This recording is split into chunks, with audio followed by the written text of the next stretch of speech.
तो संगवारियों हमन हावन अभी रास्ता में जो नेशनल हाईवे लाइन हरे और देख सकते हो कि यहाँ के रोड कितना सुंदर जबरदस्त है।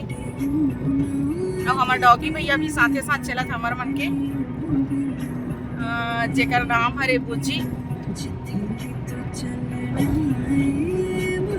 ये रोड में आप मन कभी आए हो का कमेंट में बताओ और हमारे ब्लॉग कैसे लगा थे और आप मन कौन कौन गांव से हरो कहाँ से देखा तो ओला कमेंट में जरूर बताओ संगवारी हो। तो संगवारी हो हमार ब्लॉग में आखिरी तक बने रही हूँ। हमन दिखाबो कि अंगार मध्य पहुँच के हमन वहाँ के जो देवी है माता रानी है वो का मनोकामना पूर्ति होती है और वहाँ सबके मनोकामना पूर्ति होते तभी इतना भीड़ है और वो देवी के सही साक्षात रूप से मान्यता है वे कई बागेश्वर वाले बाबा जी। हाँ बागेश्वर धाम वाले जो बाबा है ना वो बहुत फेमस है। आप मन जानते हो वो आते तब भी होकर दर्शन करे बर गेरी से अभी धमतरी आए रही सब। और धमतरी में तो बहुत सारा है वे डैम वगैरह घूमे के लिए जो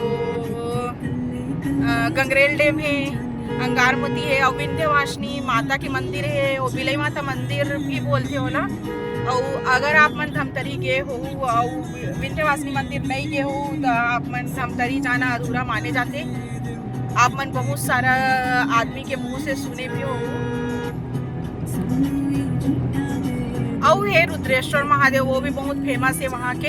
हमारे वीडियो में हमन आप मन दिखाबो कि वहाँ रुद्रेश्वर महादेव मंदिर कैसे भगवान साक्षात महादेव वहाँ विराजे हुए हैं। और विंध्यवासिनी मंदिर भी माता रानी की मूर्ति दिनों दिन वो घूमत रहते। पहली एकदम सीधर ही सब थोड़ा तिरछा हो गया। हमारे वीडियो में बने रही हमन दिखाबो तो बने रहूँ हमारे वीडियो में।